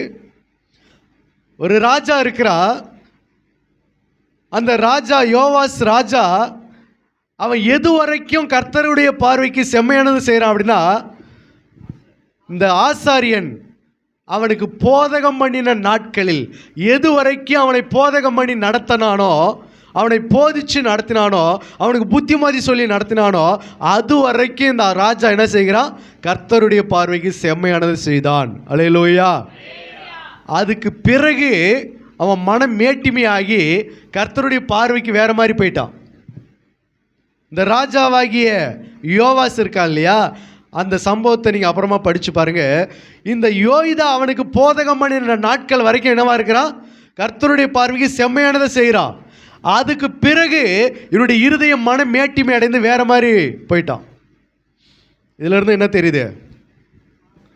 அல்லேலூயா. ஒரு நல்ல ஒரு ஆசாரியன் நமக்கு போதகம் பண்ணி நல்லா நடத்துகிற வரைக்கும் தான் நம்மளால் என்ன செய்ய முடியுது? கர்த்தருடைய பார்வைக்கு செம்மையாக நடக்க முடியுது. அந்த போதகத்தை விட்டு நம்ம விலகிட்டோம் சொன்னால், அந்த போதகரை விட்டு நம்ம விலகிட்டோம் என்று சொன்னால், நம்முடைய இருதயம் மனம் மேட்டிமையாகி கர்த்தருடைய பார்வைக்கு அது வேற மாதிரி போய் விடுகிறோம். அல்லேலூயா. இன்றைக்கி நீங்கள் நிறைய சபைகளில் நிறைய விசுவாசிகளை நீங்கள் கவனித்து பார்த்தீங்கன்னா, ஒரு சபையில் ஒரு நல்ல ஊழியக்காரங்க இருப்பாங்க. அந்த நல்ல ஊழியக்காரங்க இருக்கிற வரைக்கும் அந்த விசுவாசிகள் கர்த்தருக்கு பயப்படுவாங்க, நல்லா ஜெபிப்பாங்க, நல்லா ஆண்டவருடைய ஆலயத்துக்கு வந்து ஆண்டவரை தேடுவாங்க, பயபக்தியாக இருப்பாங்க, பரிசுத்தமாக இருப்பாங்க, கரெக்டாக ஓடிட்டே இருப்பாங்க. அந்த போதகனுடைய அந்த ஆசாரியனுடைய அந்த ஊழியக்காரனுடைய தலை மறைஞ்சிருச்சுன்னு சொன்னால், அந்த ஊழியக்காரன் மரித்து போயிட்டாங்கன்னு சொன்னால், அதுக்கப்புறம் இவங்களுடைய நடவடிக்கைலாம் வேறு மாதிரி போயிடும். அல்லேலூயா. இன்றைக்கி அப்படி நாசமாக்கப்பட்ட சபை எத்தனை சபை இருக்குது தெரியுமா? அப்படி இன்றைக்கி பிரிந்து போன, அப்படி கர்த்தரை விட்டு விலகி போன விசுவாசிகள் கூட்டம் எத்தனை இருக்குது தெரியுமா? அல்லேலூயா. அல்லேலூயா. அதனால தான் ஆண்டவர் சொல்கிறாரு, உன் இருதயத்துக்கு ஏற்ற மேய்ப்பனை உனக்கு நான் கொடுப்பேன்றார். தாவீது காலம் இருக்கிற வரைக்கும் இஸ்ரவேல் ஜனங்க எப்படி இருந்தாங்க தெரியுமா? தாவீது ராஜாவாக இருக்கிற காலம் வரைக்கும் இஸ்ரவேல் ஜனங்க கர்த்தரை வணங்குவதிலும் கர்த்தரை பின்பற்றுவதிலும் ரொம்ப அருமையாக இருந்தாங்க. ஆனால் தாவீது காலம் முடிஞ்சதுக்கு அப்புறம் ரெகோபெயாமுடைய காலத்தில் என்னாச்சு தெரியுமா? எல்லாரும் வேற மாதிரி போய் ஆரம்பிச்சிட்டாங்க. பாகாலை பின்பற்ற ஆரம்பிச்சிட்டாங்க, கன்றுக்குட்டியை பின்பற்ற ஆரம்பிச்சிட்டாங்க. அவர்களை கர்த்தருக்கு ஏற்ற வழியிலையும் கர்த்தருக்கு ஏற்ற சிக்ஷையிலும் நடத்துவதற்கு அங்கே ஒரு நல்ல ராஜா இல்லாமல் போய்விட்டான். அல்லேலூயா. இந்த ராஜாக்கள் புஸ்தகத்தை எல்லாம் நீங்கள் படித்து பாருங்க. நல்ல ராஜாக்கள் இருக்கிற வரைக்கும் தேசம் கர்த்தரை பின்பற்றும். நல்ல ராஜாக்கள் தலை மறைஞ்ச உடனே தேசம் பாகாலை பின்பற்றும். அல்லேலூயா. அதுக்கு உதாரணம் சவுளுடைய ராஜ்ய காலத்தை நம்ம பார்க்கலாம், வாசிக்கலாம். 1 நாளாகமம் 13:13 1 நாளாகமம் 13:13 13:3 நமது தேவனுடைய பெட்டியை திரும்ப நம்மிடத்திற்கு கொண்டு வருவோமாக. சவுலின் நாட்களில் அதை தேடாதே போனோம். இப்போ சவுளுடைய நாட்களில் கர்த்தருடைய பெட்டி என்னவே செய்யவே இல்லையா, தேடவே இல்லையா. இப்போ தாவீது வந்த பிறகு தாவீது சொல்றாரு, தேவனுடைய பெட்டியை நம்மிடத்தில் கொண்டு வருவோம். தாவீது ஒரு ராஜாவா வந்த பிறகு தாவீது ராஜா இப்போ என்ன சொல்றாரு, கர்த்தருடைய பெட்டியை நம்மிடத்தில் கொண்டு வருவோம்ன்றாரு. அப்போ சவுளுடைய ராஜாவின் நாட்களில் என்ன செய்யல, அது தேடவே இல்லை. அப்போ தாவீது ராஜா தான், சவுலும் ராஜா தான். அப்போ சவுளுடைய ராஜாக்கள் நாட்களில் கர்த்தருடைய பெட்டி ஜனங்கள் என்ன பண்ணலை, தேடவே இல்லை. அப்போ தாவீது ராஜாவை வந்த உடனே கர்த்தருடைய பெட்டி என்ன செய்யப்படுகிறது, திரும்ப கொண்டு வரப்படுகிறது, திரும்ப தேசத்திற்கு கொண்டு வரப்படுகிறது. அல்லேலூயா, புரியுதுங்களா? அப்போ தேசத்தின் ஜனங்களுக்குள்ள நல்ல ராஜா இருக்கிற வரைக்கும் ஜனங்கள் யாரை தேடுறாங்க, கர்த்தரை தேடுறாங்க. தேசத்தின் ஜனங்களுக்குள்ள நல்ல ராஜாக்குடைய தலை மறைஞ்ச உடனே, அவர்கள் மரித்த பிறகு அடுத்தது இன்னொரு ராஜா எழும்பின உடனே அவர்களுடைய நாட்களிலே ஜனங்கள் மறுபடியும் எங்கே போயிடுறாங்க, துன்மார்க்கமாக போயிடுறாங்க, பாகாலை பின்பற்ற போயிடுறாங்க.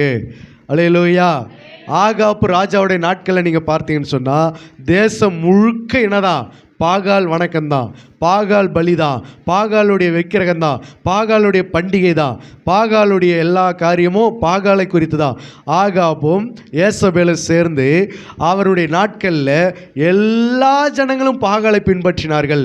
அந்த நாட்களில் தான் எலியாவை கர்த்தர் எழுப்பி, கர்த்தர் தெய்வமானால் கர்த்தரை பின்பற்றுங்கள், பாகால் தெய்வமானால் பாகாலை பின்பற்றுங்கள், எந்த மட்டும் நீங்கள் 2 நினைவுகளால் குந்தி குந்தி நடப்பீர்கள் என்று சொல்லி அந்த நாட்களில் ஒரு சவாலை வச்சு அந்த வானத்திலிருந்து அக்கினியை இறக்கி கர்த்தரே தெய்வம் என்பதை எலியா நிரூபித்து காண்பித்தார். ஆகவே அந்த நாட்களில் முழுக்க முழுக்க தேசம் யாரை பின்பற்றி போயிருந்தது, பாகால் தீர்க்கதரிசிகளையும் பாகால் வணக்கங்களையும் பின்பற்றினார்கள். ஆகவே ஆகாப் அந்த நாட்களில் ராஜாவாக இருந்தான், ஏசபேல் அன்றைக்கு அவனுடைய மனைவியாக இருந்து ராஜ்யத்தை நடத்தி கொண்டு வந்தாள். ஆகவே அந்த அவருடைய காலகட்டத்தில் தேசம் முழுவதிலும் பாகால் வணக்கம்தான், பாகால் விக்கிரகம்தான், பாகாலுடைய தொழுகை தான் நடந்தது. அல்லேலூயா. கர்த்தருடைய பார்வைக்கு செம்மையாய் செய்கிற ராஜாக்கள் எழும்புகிற வரைக்கும் இஸ்ரவேல் ஜனங்க பாகாலை தான் பின்பற்றி போனார்கள். அல்லேலூயா. ஆபிரகாம் இருக்கிற வரைக்கும் லோத்தும் கூட வேலைக்காரர்களும் நீதிமானாக இருந்தாங்க. ஆபிரகாமை விட்டு பிரிஞ்ச உடனே துன்மார்க்கமாக மாறிட்டாங்க. ஆசாரியனாகிய யோய்தாவின் நாட்கள் வரைக்கும் ராஜாவாகி யோவாஸ் என்ன செய்திருந்தான், கர்த்தருடைய பார்வைக்கு செம்மையானது செய்தான். அவனுடைய காலம் முடிஞ்ச உடனே அவன் மனம் மேட்டிமையாகினது, கர்த்தருடைய பார்வைக்கு விரோதமாக செய்ய ஆரம்பித்தான். அல்லேலூயா. இன்னொரு காரியத்தை வாசிக்கலாம். 2 ராஜாக்கள் புஸ்தகம், 2 நாளாகமம் புஸ்தகம், 2 நாளாகமம் 26:5. 2 நாளாகமம் 26:5. தேவனுடைய தரிசனங்களில் புத்திமானா இருந்த சகரியாவின் நாட்களில் தேவனை தேட மனது இணங்கி இருந்தான். அல்லேலூயா. மனது இணங்கி இருந்தான். 26:5. தேவனுடைய தரிசனங்களில் புத்திமானா இருந்த சகரியாவின் நாட்களிலே, யாருடைய நாட்களில், தேவனுடைய தரிசனங்களில் புத்திமானா இருந்த சகரியாவின் நாட்களிலே தேவனை தேட மனதிணங்கி இருந்தான். அல்லேலூயா. யாரு? உசியா ராஜா. இங்கே ஒரு ராஜாவை பார்க்கிறோம். அவனை நடத்துகிறதற்கு ஒரு தீர்க்கதரிசி இருந்தான், அவன் சகரியா. அவனுடைய நாட்களில் கர்த்தரை தேடுவதற்கு மனது இணங்கி இருந்தான். அல்லேலூயா. ஒரு ஊருக்கு சபைக்கு ஊழியத்துக்கு போயிருந்தோம். ஒரு ஊருக்கு ஊழியத்துக்கு போயிருக்கும்போது அந்த விசுவாசி ஞானஸ்தானம் எடுக்கிறதுக்கு முன்னாடி ரட்சிக்கப்பட்டவங்க. அவங்க நான் ஞானஸ்தானம் எடுக்கிறதுக்கு முன்னாடி அவங்க ரட்சிக்கப்பட்டு ஞானஸ்தானம் குடும்பத்தோட ஞானஸ்தானம் எடுத்து சபைக்கு போயிட்டு இருந்தவங்க. அவங்க சபையில் போயிட்டு தேவ சமூகத்தில் அவங்க நின்று பாட்டு பாடி சாட்சி சொல்லுகிற காலத்துலலாம் நான் இன்னும் ஆண்டவரை அறியாமல் உட்கார்ந்துட்டு இருந்த உடனே அப்புறம் கொஞ்ச நாள் ஆச்சு, சில வருஷங்கள் பிடிச்சது. அதுக்கப்புறம் அந்த குடும்பம் அந்த சபைக்கு வராமலே நின்றுட்ட உடனே அதுக்கப்புறம் அந்த குடும்பம் சுத்தமாக பின்மாற்றத்துக்குள்ளே போயிட்டாங்க. ரொம்ப பின்மாற்றத்துக்குள்ளே போகிற ஒரு கண்டிஷனுக்கு போயிட்டாங்க. அப்படி வேலைக்கு போக, வெளியில் வேலைக்கு போக, இந்த ஒரு காரியங்கள் இல்லாத வரைக்கும் அப்படி போயிட்டாங்க. அப்போ ரொம்ப நாள் கழித்து அவங்க வீட்டுக்கு நான் ஊழியத்துக்கு போயிருக்கும்போது, அவங்க வீட்டுக்கு ஊழியத்துக்கு போயிட்டு அவங்க பிள்ளைகளெல்லாம் உட்கார வச்சு சத்தியத்தை சொல்லி பாட்டு பாடி கர்த்தரை குறித்து அவங்களுக்கு போதிக்க ஆரம்பிக்கும் போது அந்த அம்மா சொன்னாங்க, ஐயா நாங்கள் ரொம்ப நாளாக நாங்கள் ஆண்டவர் விட்டு ரொம்ப தூரம் போயிட்டோம் ஐயா, இப்போ தான் ஐயா எங்களுக்கு இப்போ தான் இயேசு ஏற்றுக்கொண்டு ஞானஸ்தானம் எடுத்த மாதிரி இப்போ தான் எங்களுக்கு சந்தோஷமாக இருக்குது அப்படின்னாங்க. அல்லேலூயா. இப்போ தான் எங்களுக்கு இயேசு இப்போ தான் நாங்கள் புதுசாக ஞானஸ்தானம் எடுத்த மாதிரி எங்களுக்கு ஒரு சந்தோஷமாக இருக்குது அப்படின்னு. ஒரு ஊழியக்காரன் இருந்து நடத்துகிற வரைக்கும் அவங்க கரெக்டாக இருந்தாங்க. அதுக்கப்புறம் அந்த ஊழியக்காரன் இறந்து போனார். அதுக்கப்புறம் அவனுடைய வாழ்க்கை பின்மாற்றத்துக்குள்ளே போயிடுச்சு. அதுக்கப்புறம் அவங்க சபைக்கு போகாமல் இல்லை, சபைக்கு போயிட்டு தான் இருந்தாங்க. ஆனாலும் அந்த முந்தின ஊழியக்காரனுடைய நாட்களில் இருந்தது போல் அவங்களுடைய பக்தி வாழ்க்கை இல்லை, அவங்களுடைய தேவனுக்கு பயப்படுகிற வாழ்க்கை இல்லை, அவர்கள் கர்த்தருக்கு பரிசுத்தமாக இருந்த வாழ்க்கை இல்லை. கர்த்தருடைய பார்வைக்கு எப்படி செம்மையாக இருந்தாங்களோ, மனமகிழ்ச்சியாக இருந்தாங்களோ அந்த வாழ்க்கையை அவங்க தொலைச்சிட்டாங்க, இழந்துட்டாங்க. ஏன் அப்படி சொன்னால், ஒரு ஊழியக்காரன் கர்த்தருக்குள்ள புத்திமானாக இருந்து அவர்களை நடத்துகிற வரைக்கும் அவர்களும் கர்த்தருக்குள்ள புத்திமானாக நடந்தாங்க, தேவனுக்கு பயந்து வாழ்ந்தாங்க. அந்த ஊழியக்காரன் தலை மறைஞ்ச உடனே அதுக்கப்புறம் அந்த சபைக்கு போகிறோம், இந்த சபைக்கு போகிறோம், அங்கே போகிறோம், இங்கே போகிறோன்னு சொல்லி அந்த ஆவிக்குரிய வாழ்க்கையிலேருந்து ரொம்ப தூரம் போயிட்டாங்க. பரிசுத்த ஜீவியத்திலேருந்து ரொம்ப தூரம் போயிட்டாங்க. அந்த தெய்வீக தன்மையிலேருந்து ரொம்ப தூரம் விலகி போயிட்டாங்க. அதுக்கப்புறம் மறுபடியும் பல வருஷங்கள் கழித்து மறுபடியும் அந்த குடும்பத்தை தேடி போய் அவங்க குடும்பத்தில் ஆண்டவருடைய சத்தியத்தை சொல்லி அவங்களை ஜபத்தில் உட்கார வச்சு அவங்களுக்கு கர்த்தருடைய காரியத்தை கற்றுக் கொடுக்குற போது அவங்க பட்ட ஒரு சந்தோஷம் இருக்குது பாரு, அப்படி சந்தோஷப்பட்டாங்க. இப்போ தான் ஐயா நாங்கள் மறுபடியும் அன்னைக்கு எப்படி ஐயாவுடைய காலத்தில் எப்படி நாங்கள் ஞானஸ்தானம் எடுத்து எவ்வளோ சந்தோஷமாக சபைக்குள்ளே வந்தோமோ அதே போல் இன்றைக்கி எங்களுக்கு அதே போல் இருக்குது ஐயான்றாங்க. அல்லேலூயா. அப்போ ஒரு கர்த்தருக்குள்ள புத்திமானாக இருந்து நடத்துகிற ஊழியக்காரன் இருக்கிற வரைக்கும் விசுவாசிகள் எப்படி இருந்தாங்க? ரொம்ப கர்த்தருக்குள்ள ரொம்ப நீதிமானா, ரொம்ப பரிசுத்தமான, தேவனுக்கு பயப்படுகிறவளா இருந்தாங்க, தேவனை பின்பற்றுகிறவளா, உத்தமமாய் பின்பற்றுகிறவளா இருந்தாங்க. அந்த ஊழியக்காரன் தலை மறைஞ்ச உடனே அடுத்தது பின்மாற்றத்துக்குள்ளே போயிடுறாங்க. ஒரு அம்மாவை நாங்கள் போயிட்டு இன்னொரு குடும்பத்துக்கு நாங்கள் போய் சந்தித்தோம். இன்னொரு குடும்பத்தை போய் சந்திக்கிற போது அந்த குடும்பம் நாங்கள் சந்திக்கிற காலத்தில் எப்படி அந்த வீட்டுக்கு நாங்கள் ஊழியத்துக்கு போயிட்டு அந்த குடும்பத்தை சந்திக்கிற அந்த காலகட்டத்தில் அந்த அம்மா அந்த குடும்பத்தை எவ்வளோ சூப்பராக கர்த்தருக்கு நேராக வழி நடத்தினாங்க தெரியுமா? இந்த அம்மா படிப்பறிவு இல்லாதவங்க தான், படிக்க தெரியாததான், அதிகமாக சத்தியம் தெரியாதவங்க தான். ஆனால் அவர்களுக்கு நாங்கள் போய் சத்தியத்தை சொல்லி நடத்தின அந்த காலகட்டத்தில் அந்த அம்மா அந்த குடும்பத்தை எவ்வளோ அருமையாக ஆண்டவருக்குள்ளே வழி நடத்துனாங்க தெரியுமா? அப்படி நடுங்கினாங்க ஆண்டவருக்கு, அப்படி பயந்தாங்க. அப்படி ஊழியக்காரங்களாம் போயிட்டாங்கன்னா நாங்களாம் அந்த வீட்டுக்குள்ளே போயிட்டோம்னா ஏதோ சொர்க்கத்துக்குள்ளே போன மாதிரி இருக்கும் எங்களுக்கு. ஏன்? எங்களை அவர்கள் உபசரிக்கிற அந்த விதம், எங்களை கனப்படுத்துகிற அந்த விதம், எங்களுக்கு அவர்கள் செய்கிற பணிவிடை செய்கிற அந்த விதம் அவ்வளோ அருமையாக இருக்கும். அந்த வீட்டுக்குள்ளே போகிறதுக்கு எங்களுக்கு அவ்வளோ மனமகிழ்ச்சியாக இருக்கும். அந்த அம்மா அவ்வளோ தூரம் எங்களுக்கு நன்மை செய்தாங்க, உபசரித்தாங்க, கர்த்தருக்கு பயந்தாங்க, ஜபத்துக்கு முக்கியத்துவம் கொடுத்தாங்க, ஆண்டவர்னா அவ்வளோ முதலிடம் கொடுத்தாங்க. அவங்க குடும்பத்தை ஃபுல்லாக கர்த்தருக்கு நேராக வழி நடத்துறதுல ரொம்ப ஜாக்கிரதையாக இருந்தாங்க. அந்த வீட்டுக்கு போகிறதுக்கே எங்களுக்கு ஆசையாக இருக்கும், ஜபத்துக்கு அந்த குடும்பத்துக்குள்ளே போய் ஜெபம் பண்ணிட்டு வரதுக்கே எங்களுக்கு சந்தோஷமாக இருக்கும். அந்த வீட்டுக்குள்ளே நாங்கள் போயிட்டோம்னு சொன்னால் அங்கே இருக்கிற அந்த தெருவில் இருக்கிற எல்லா ஜனங்களையும் கூட்டிட்டு வந்து வீட்டில் உட்கார வச்சுருவாங்க. பாஸ்டர் ஐயா வந்திருக்காங்கன்னு சொல்லிட்டு எல்லாரையும் கூட்டிகிட்டு வந்து வீட்டில் உட்கார வச்சு அவங்க அவ்வளோ தூரம் கர்த்தருக்கு வழி நடத்துறதுக்கு அந்த வீட்டை அவங்களுக்கு ஒதுக்கி கொடுத்தாங்க. அதுக்கப்புறம் கொஞ்ச நாள் ஆச்சு, அந்த குடும்பத்தை விட்டு நாங்கள் விலக வேண்டிய ஒரு சூழ்நிலை வந்துச்சு. எப்படி விலகணும்னா, இன்னொரு பாஸ்டர் அந்த குடும்பத்துக்குள்ளே நுழைஞ்சாங்க. யார்? இன்னொரு அந்த குடும்பத்துக்குள்ளே இன்னொரு பாஸ்டர் உள்ளே நுழைஞ்சாங்க. நுழைஞ்ச உடனே நாங்கள் வெளியில் வந்துட்டோம். வெளியில் வந்த உடனே இப்போ அந்த குடும்பம் அந்த ஊழியக்காரங்களை பற்றி கொண்டுட்டாங்க. இப்போ மறுபடியும் அந்த குடும்பத்தை போய் நாங்கள் சந்திக்கிறோம். மோசமான ஒரு புறஜாதிகளை விட இன்றைக்கி அந்த குடும்பம் மோசமான ஒரு நிலைமைக்கு தள்ளப்பட்டு இன்றைக்கி அந்த குடும்பத்தில் பல பிரச்சனையை அனுபவிச்சுக்கிட்டு இருக்கிறாங்க. இன்றைக்கி சமீபத்தில் பார்த்தோம் அந்த அம்மாவை, அந்த ஆதியில் கண்ட அந்த பக்தி இப்போ இல்லை. அல்லேலூயா. என்னெல்லாம் கண்டு பேசக்கூட இல்லை. ஆரம்பத்தில் நாங்கள் அந்த வீட்டுக்குள்ளே போகும்போது எப்படி இருந்தாங்க தெரியுமா?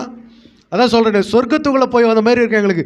அவங்க எங்களுக்கு காண்பிக்கிற அந்த அன்பு, அந்த உபசரிப்பு, அந்த மரியாதை, அந்த கணம், அது எல்லாம் அந்த ஜனங்களுக்கு கூட்டிகிட்டு வந்து உட்கார வைக்கிறதுல, ஜபத்தில் ஏற்பாடு பண்ணுறதுல, ஜபத்துக்கு இம்பார்ட்டன்ட் கொடுக்குறதுல, எங்களை எதிர்பார்க்குற விஷயத்தில் அவ்வளோ தூரம் இருந்தவங்க இப்போ சமீபத்தில் பார்க்குறாங்க, எங்களை கண்டு பேசக்கூட மாட்டேங்கிறாங்க. அந்த குடும்பம் மோசமாக போயிடுச்சு, சபைக்கு போகலை, ஜபஜீவி இல்லை, குடும்பத்தில் ஜபம் இல்லை, குடும்பம் ஆளுக்கு ஒரு தேசியம், ஆளுக்கு ஒரு பிள்ளைகள், எல்லாம் ஆளுக்கு ஒரு பிரச்சனையில் மாட்டிக்கிட்டு படாத பாடுபட்டுக்கிட்டு இருக்கிறாங்க. காரணம் லேலூயா, அதுதான் வேதம் சொல்கிறது. தேவனுடைய தரிசனங்களில் புத்திமானாய் இருந்த சகரியாவின் நாட்களில் தேவனை தேட மனது இணங்கி இருந்தார். அவன் கர்த்தரை தேடின நாட்களில் தேவன் அவன் காரியங்களை வாய்க்க செய்தார். அல்லேலூயா. இந்த உசியா ராஜா யாருடைய நாட்களில் கர்த்தரை தேட மனது இணங்கி இருந்தான்? சகரியாவின் நாட்களில். சகரியாவின் காலம் இருக்கிற வரைக்கும் இந்த உசியா ரொம்ப கர்த்தருக்குள்ளே செம்மையானதை செய்து வாழ்ந்து வந்தான். தேவனை தேடுகிற அந்த இருதயம் அவனுக்குள்ளே இருந்தது. சகரியாவின் காலம் முடிஞ்சது. சகரியாவின் காலத்துக்கு பிறகு இவன் துணிகரங்கொள்ள ஆரம்பித்தான். துணிகரங்கொண்டு ஆலயத்தில் போய் இவன் தூபம் காட்ட ஆரம்பித்தான். நானே செய்வேன் அப்படின்னு சொல்லிட்டு போனான். கடைசியில் தேவனால் அடித்து அவன் கை நெற்றியெல்லாம் குஷ்டரோகம் பிடிச்சி அதுக்கப்புறம் சாகர வரைக்கும் குஷ்டரோகியாக கிடந்தான். ஆனால் சகரியாவின் நாட்கள் வரைக்கும் எப்படி இருந்தான்? கர்த்தருக்குள்ள அவ்வளோ பர்ஃபெக்டாக இருந்தான். அல்லேலூயா. இதிலேருந்து என்ன புரியுது உங்களுக்கு? நல்லவங்க கூட இருக்கிற வரைக்கும் நீ நல்லா தான் இருப்ப. நீதிமான் கூட இருக்கிற வரைக்கும் நீ நீதிமானாக தான் இருப்ப. அதனால தான் வேதம் சொல்லுகிற, துன்மார்க்கருடைய ஆலோசனையில் நடக்காத, பாவிகளுடைய வழியில் பரியாசக்காரன் உட்கார இடத்துல உட்காராத. ஏன்னா பூவோடு நாரும் சேர்ந்தால் நாரும் தான் மணக்கும், நாரும் தான் நாரும். அல்லேலூயா. பூவோடு சேர்ந்தால் நாரும் மணக்கும் என்று ஒரு பழமொழி உண்டு. பூ கூட நாரை வச்சு கட்டும்போது, நாறு கூட பூவை வச்சு கட்டும்போது ரெண்டுக்குள்ளே என்ன வருது? அந்த வாசனை வரதான் செய்யும். அல்லேலூயா. ஒன்றும் இல்லை, ஒரு துணியில் ஒரு குண்டு மல்லி வச்சு துணி எடுத்துகிட்டு பாருங்கள், அந்த துணி என்ன வாசனை வருது? ஒரு பூவை ஒரு கர்ச்சிப்பில் வச்சுருந்துட்டு அந்த கர்ச்சிப்பை அந்த பூ எடுத்து போட்டு கர்ச்சிப்பு மட்டும் முகந்து பாருங்கள், கர்ச்சிப்பு என்ன வருது? எந்த பூவை வச்சுருந்தோமோ அந்த வாசனை கர்ச்சிப்புக்குள்ளேயும் வருது, அந்த துணிக்குள்ளேயும் வருது. அதுபோல் நீ யார் கூட இருக்கிறியோ அவர்களுடைய வாசனை உனக்குள்ளேயும் வரதான் செய்யும்.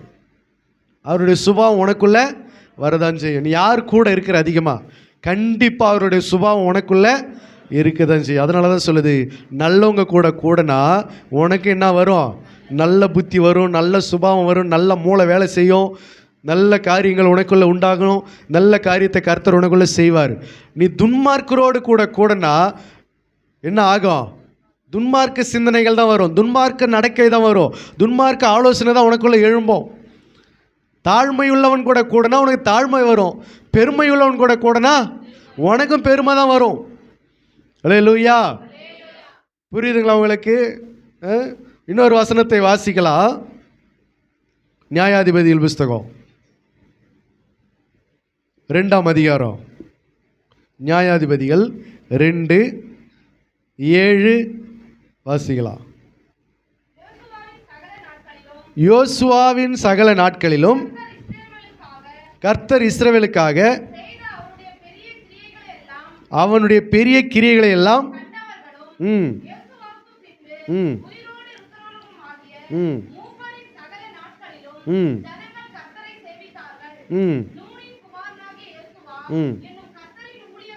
பத்தாவது வசனம் அதிலே,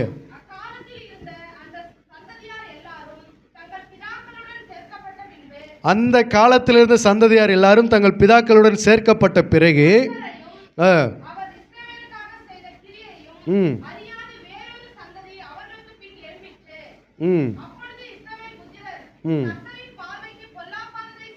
அல்லேலூயா.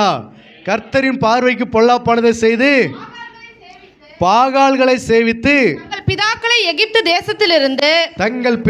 எகிப்து தேசத்திலிருந்து புறப்பட பண்ணின அவர்களுடைய தேவனாகிய கர்த்தரை விட்டு தங்களை சுற்றிலும் இருக்கிற ஜனங்களுடைய தேவனாகிய அந்நிய தேவர்களை பின்பற்றி போய் அவர்களை பணிந்து கொண்டு.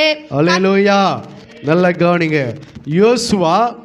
யோசுவாவின் காலத்தில் இருந்த மூப்பர்கள், அந்த தலைமுறையார், அவர்கள் இருக்கிற வரைக்கும் இஸ்ரவேல் ஜனங்க யாரை பின்பற்றி வந்தாங்க? கர்த்தரை பின்பற்றி வந்தாங்க.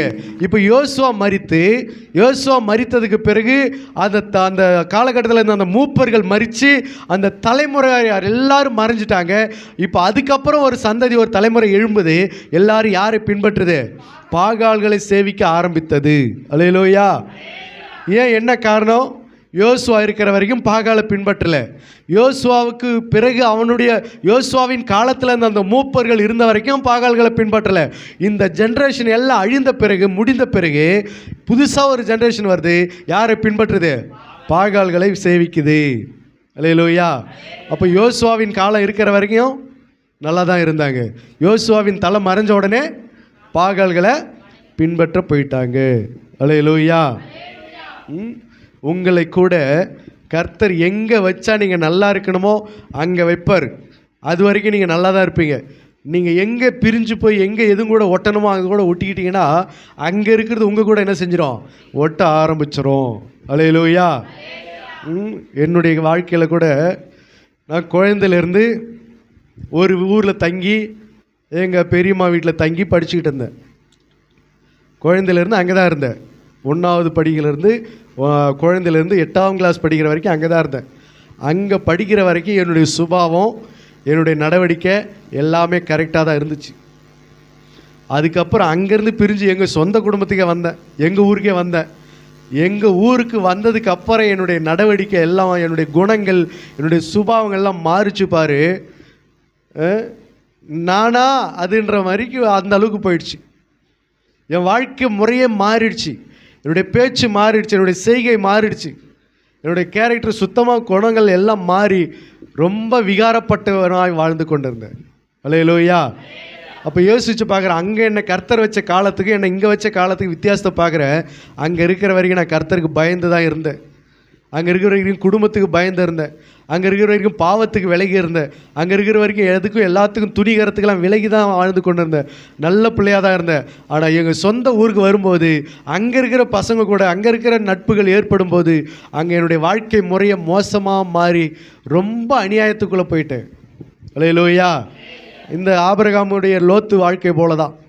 ஆகினால கர்த்தருடைய பிள்ளைகளுக்கு கர்த்தர் உங்களை நல்ல ஊழியக்காரனை வச்சு நடத்துகிற வரைக்கும் தான் நீங்கள் என்னவா இருக்க முடியும்? நீங்கள் ஓரளவுக்கு பரிசுத்தமாக நீதியை தேடி ஓட முடியும். இன்றைக்கி நிறைய சபைகளில் ஊழியக்காரன் இருந்தும் ஜனங்க என்ன பண்ண முடியல? ஒழுங்காக வாழ முடியல. ஒழுங்காக ஒரு இஷ்டப்படி கர்த்தருக்கு ஏற்றபடி செம்மையான வாழ்க்கையை வாழ முடியல. எல்லாம் இஷ்டப்படி போயிட்டு இருக்குது. ஆகினால ஆண்டவர் உங்களை நல்லா வச்சிருக்கிற போது நீங்கள் என்ன பண்ணிக்கணும்? அதை தக்க வைத்து கொள்ளணும். சகரியாவை வச்சிருக்காரா? சகரியாவின் காலத்தை நீங்கள் பயன்படுத்தி கொள்ளணும். யோய்தாவை வச்சிருக்கிறாரா? யோய்தாவின் காலத்தை நீங்கள் பயன்படுத்தி கொள்ளணும். அந்த காலகட்டம் இருக்கிற வரைக்கும் தான் இங்கே வேதத்திலே நம்ம பார்க்குறோம்.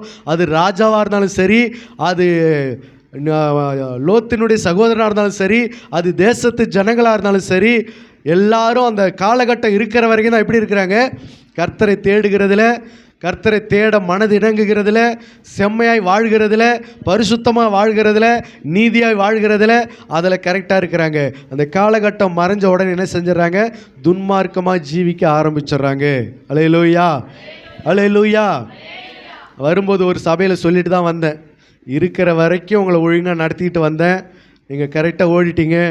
அடுத்தது நீங்கள் இன்னொரு ஊழியக்காரர் வருவாங்க, அன்னைக்கு உங்களுடைய ஜீவி இதே போல் இருக்குதான்றதை நீங்கள் செக் பண்ணி பாருங்கள். அன்னைக்கு நீங்கள் இன்றைக்கி நீங்கள் பயப்படுறது போல் நீங்கள் அன்றைக்கி பயப்படுறீங்களான்றதை செக் பண்ணி பாருங்கள் அப்படி சொல்லிட்டு தான் வந்தேன்.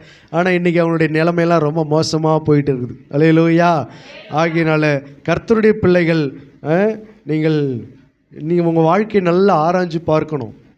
நீங்கள் யாரு கூட இருக்கிறீங்களோ அவங்களுடைய சுபாவம் உங்களுக்குள்ளே இருக்கும். அப்போ அவங்களுடைய சுபாவம் தப்பான சுபாவம் இருக்குதுன்னு சொன்னால் அவங்கள விட்டு நீங்கள் என்ன செய்யணும்? விலகிடணும். அல்லேலூயா. உலகத்தில் எத்தனையோ மனிதர்கள் எத்தனையோ விதமான வாழ்க்கை முறையை வாழ்ந்து கொண்டு இருக்கிறாங்க. ஆகவே வேதம் நமக்கு சில வரைமுறைகளை காண்பிக்கிற எபிரேயர் புஸ்தகம் 13:7 வாசிக்க முடிக்கலாம். எபிரேயர் 13:7. தேவ வசனத்தை உங்களுக்கு போதித்து உங்களை நடத்தினவர்களை நீங்கள் நினைத்து அவர்களுடைய நடக்கையின் முடிவை நன்றாய் சிந்தித்து அவர்களுடைய விசுவாசத்தை பின்பற்றுங்கள். அவருடைய விசுவாசத்தை என்ன பண்ணுங்க? பின்பற்றுங்க. யாரை பின்பற்றணும்னா, உங்களை நடத்துகிறவர்களை எப்படிப்பட்டவங்கன்றது நல்லா ஆராய்ஞ்சு பார்த்து அவருடைய முடிவை நன்றாய் சிந்தித்து அவர்கள் என்ன செய்யுங்க? பின்பற்றுங்கள். அதிலே 6:11 வாசிங்க. எபிரேயர் 6:11.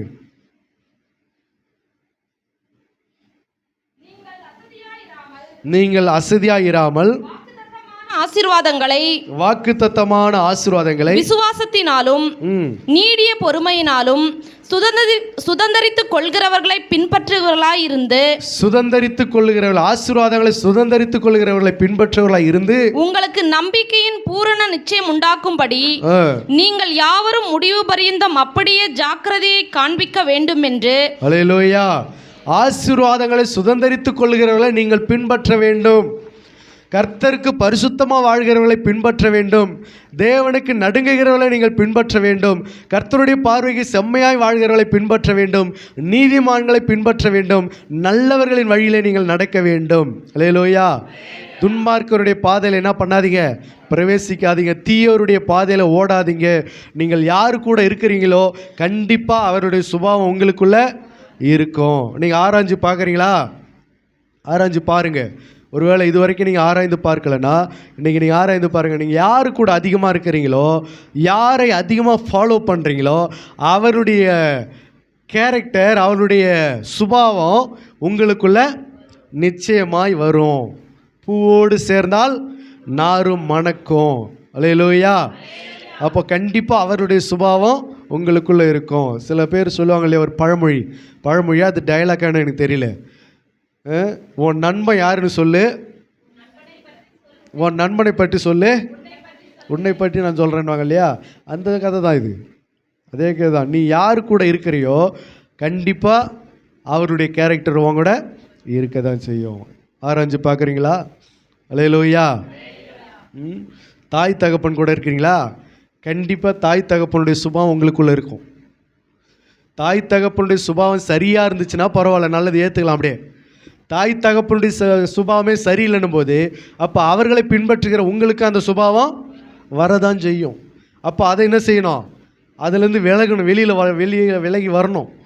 எங்கள் அப்பாவுடைய கேரக்டர் சரியில்லை, அப்போ அந்த கேரக்டர் எனக்குள்ளே வரக்கூடாது. ஆண்டவர்கிட்ட நீங்கள் கேட்கணும், எங்கள் அம்மாவுடைய கேரக்டர் சரியில்லை, அப்போ அந்த சுபாவம் எனக்குள்ளே வரக்கூடாது ஆண்டவரே அப்படின்னு நீங்கள் ஆண்டவர்களை இதெல்லாம் ஆராய்ச்சி பார்த்து அதுக்கு ஒரு முற்றுப்புள்ளி வைக்கணும். என் மனைவியினுடைய சுபாவம் சரியில்லை, அப்போ என் மனைவியினுடைய சுபாவம் எனக்குள்ளே ஒத்திக்கக்கூடாது, எனக்குள்ளே அது வந்துடக்கூடாது, அந்த சாரை எனக்குள்ளே நுழைஞ்சிடக்கூடாது. அப்போ என் மனைவியினுடைய சுபாவத்துக்கு என்ன பண்ணியிருக்கணும்? நான் விலகி இருக்கணும். என் வீட்டுக்காரருடைய சுபாவம் சரியில்லை, அதிலேருந்து நான் விலகி இருக்கணும். அல்லேலூயா. மற்றபடி அவங்கள நீங்கள் நேசிங்க, அவங்க மேலே அன்பு காண்பீங்க. ஆனால் அவருடைய கேரக்டர் உங்களுக்குள்ளே தொத்திக்காத அளவுக்கு என்ன பண்ணுங்க? ரொம்ப ஜாக்கிரதையாக இருங்க. தாயுடைய சுபாவம் தாயை போல சேலை, என்ன தப்பாக சொல்லிட்டுனா, நூலை போல சேலை, தாயை போல பிள்ளைன்ற மாதிரி இதெல்லாம் பழமொழியில் உங்களுக்கு ஆல்ரெடி தெரிஞ்சிருக்குது. அப்போ தாயோடைய கேரக்டர் யாருக்குள்ளே வருது? பிள்ளைக்குள்ளே வருது இல்லையா? வருதா இல்லையா? அப்போ நீங்கள் தாயாக இருக்கிறவங்க என்ன செய்யணும்? ஐயோ, இந்த கேரக்டர் என் பிள்ளைக்குள்ளே என்ன பண்ணிடக்கூடாது, போயிடக்கூடாது. இந்த சுபாவம் என் பிள்ளைக்குள்ளே போயிடக்கூடாது. உதாரணத்துக்கு தாய்க்கு கொடுக்க மனசு இல்லைன்னா யாருக்கும் வந்துடும் அந்த சுபாவம், பிள்ளைக்கும் வந்துடும். எல்லா பிள்ளைக்கும் அப்படி வரதில்லை, சில பிள்ளைகளுக்கு அது என்ன பண்ணிடுது, வந்துடுது. ஆகியனால தகப்பன் கேரக்டரோ தாயோடைய கேரக்டரோ நமக்குள்ளே என்ன பண்ணக்கூடாது, வரக்கூடாது. தாத்தாவுடைய கேரக்டரோ அவங்களுடைய கேரக்டரோ இவங்களுடைய கேரக்டரோ நமக்குள்ளே வரக்கூடாது. நமக்குள்ளே யாருடைய கேரக்டர் தான் வரணும்? இந்த வேத வசனத்தில் இருக்கிற கேரக்டர் தான் நமக்கு வரணும். சத்தியத்தில் இருக்கிற சாரம் தான் நமக்குள்ளே வரணும்.